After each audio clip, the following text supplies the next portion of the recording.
الشيطان الرجيم. بسم الله الرحمن الرحيم.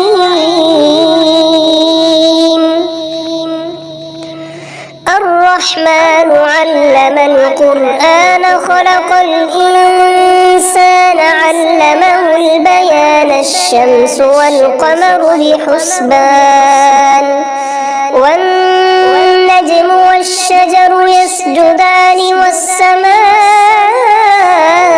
رفعها ووضع الميزان ألا تطغوا في الميزان وأقيموا الوزن بالقسط ولا تخسروا الميزان. والأرض وضعها للأنام فيها فاكهة والنخل ذات الأكمام والحب ذو العصف والريحان. فبأي آلاء ربكما تكذبان؟ خلق الإنسان من صلصال كالفخار وخلق الجان من مارج من نار. فبأي آلاء ربكما تكذبان؟ رب المشرقين ورب المغربين. فبأي آلاء ربكما تكذبان؟ مرج البحرين يلتقيان بينهما برزخ لا يبغيان. فبأي آلاء ربكما تكذبان؟ يخرج منهما اللؤلؤ والمرجان. فبأي آلاء ربكما تكذبان؟ وله الجوار المنشآت في البحر كالأعلام. فبأي آلاء ربكما تكذبان؟ كل من عليها فان ويبقى وجه ربك ذو الجلال والإكرام. فبأي آلاء ربكما تكذبان؟ يسأله من في السماوات والأرض كل يوم هو في شأن. فبأي آلاء ربكما تكذبان؟ سنفرغ لكم أيها الثقلان. فبأي آلاء ربكما تكذبان؟ يا معشر الجن والإنس إن استطعتم أن تنفذوا من أقطار السماوات والأرض فانفذوا لا تنفذون إلا بسلطان. فبأي آلاء ربكما تكذبان؟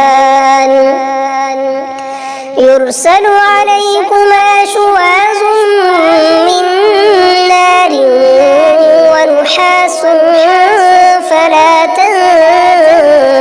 تنتصران. فبأي آلاء ربكما تكذبان؟ فإذا انشقت السماء فكانت وردة كالدهان. فبأي آلاء ربكما تكذبان؟ فيومئذ لا يسأل عن ذنبه إنس ولا جان. فبأي آلاء ربكما تكذبان يعرف المجرمون بسيماهم فيؤخذ بالنواصي والأقدام فبأي آلاء ربكما تكذبان هذه جهنم التي يكذب بها المجرمون يطوفون بينها وبين حميم آن فبأي آلاء ربكما تكذبان ولمن خاف مقام ربه جنتان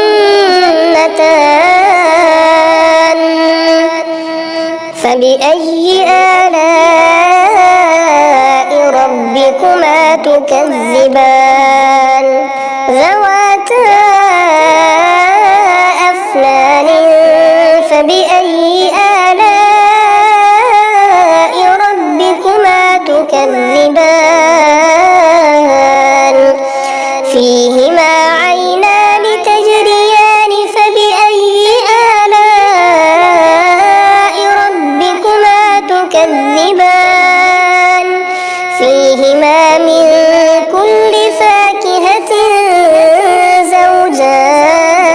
زوجان فبأي آلاء ربكما تكذبان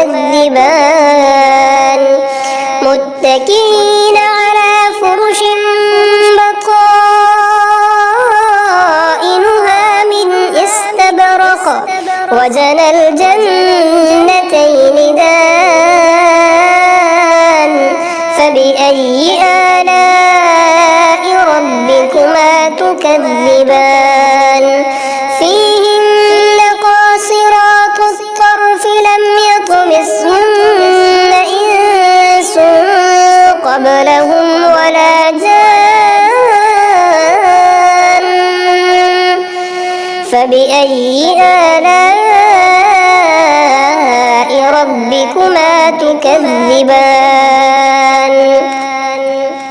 كأنهن الياقوت والمرجان فبأي آلاء ربكما تكذبان هل جزاء الإحسان إلا الإحسان فبأي آلاء ربكما تكذبان ومن دونهما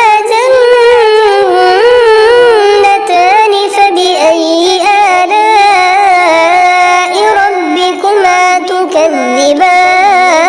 تكذبان مدهامتان فبأي آلاء ربكما تكذبان فيهما عينان نضاختان فبأي آلاء ربكما تكذبان فيهما فاكهة ونخل ورمان فبأي آلاء ربكما تكذبان فيهن خيرات حسان فبأي آلاء ربكما تكذبان حور مقصورات في الخيام فبأي آلاء ربكما تكذبان لم يطمثهن إنس قبلهم ولا جان فبأي آلاء ربكما تكذبان متكئين على رفرف خضر وعبقري حسان فبأي آلاء ربكما تكذبان تبارك اسم ربك ذي الجلال والإكرام